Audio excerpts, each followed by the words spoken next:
Pastor Lisa, and just want to share a short encouragement to you this morning on today's devotional.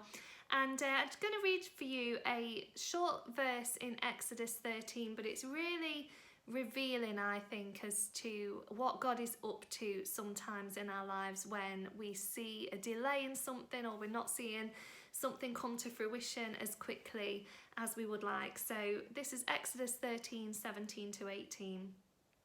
When Pharaoh let the people go, God did not lead them on the road through the Philistine country, though that was shorter.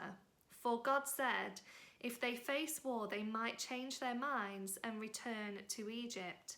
So God led the people around by the desert road towards the Red Sea. You know, there's something inherent in us that just wants to take a shortcut. I don't know about you, but if I can find a quicker way of doing something, whatever that might be, then I will definitely take that way rather than, you know, doing things in a longer, sort of more drawn out way. And so there's something in us that kind of wants to rush things along and take a shorter route.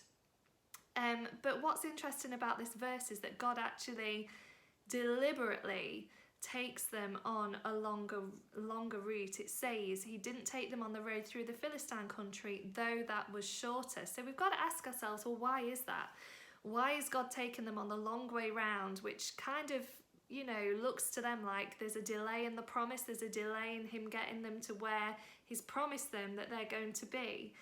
And but you know, God had a reason for taking them the long way around. You know, God knew that if he took them on the shorter route, they might face war, they might face battle with the Philistines. However, going the long way round did mean that they had to cross the Red Sea. So there were kind of challenges both on the short way and the long way.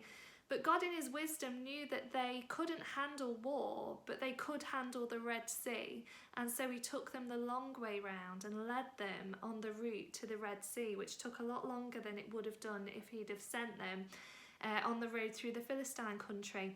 You know, what's interesting to me is that sometimes God spares us from trouble, i.e. war, if he'd have took them on the Philistine country. God sometimes spares us from trouble by causing us inconvenience. None of us like inconvenience. None of us like to be on a journey and hit the Red Sea and think, gosh, this is a massive obstacle I've got to cross now. None of us like that.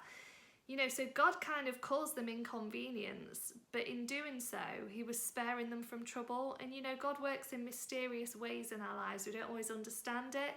And at the time, you know, we might question God and we might wonder what God is doing in it. But, you know, God sent them around the long way round so he could show them the miraculous. You know, they saw such an amazing miracle when they crossed the Red Sea. And he also took them the long way round so he could show them his provision. You know, he provided food for them in the desert. He provided manna, he provided quail. You know, that it says the shoes on their feet didn't wear out for that whole 40-year period. You know, God provides for us in amazing ways. And so although sometimes we can get frustrated and think, well, why isn't this quicker? Why hasn't God took us on the shorter route? There's always a reason, and we need to trust God in that.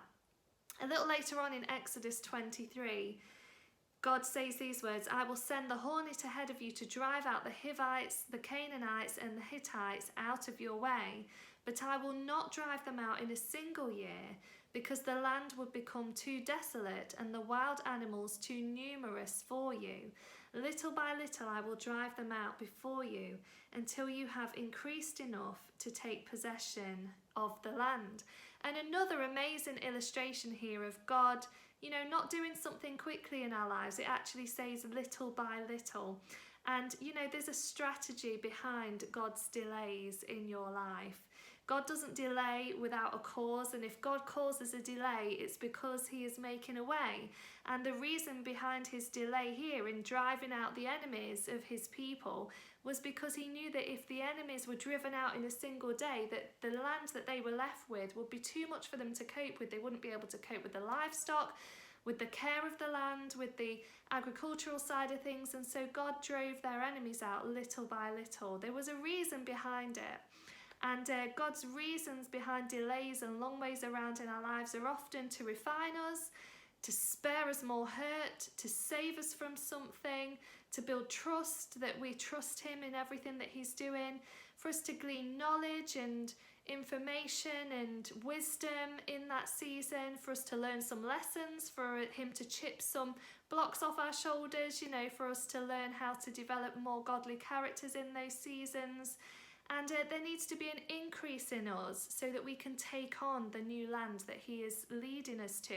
And sometimes God has to cause a delay for us to have time to increase, to grow in the things of him, to refine our character, to become more skilled, to become more godly in our character, to develop integrity, to develop all of these things in our character so that we have the right character to handle what God has got for us in the future. I hope that makes sense this morning.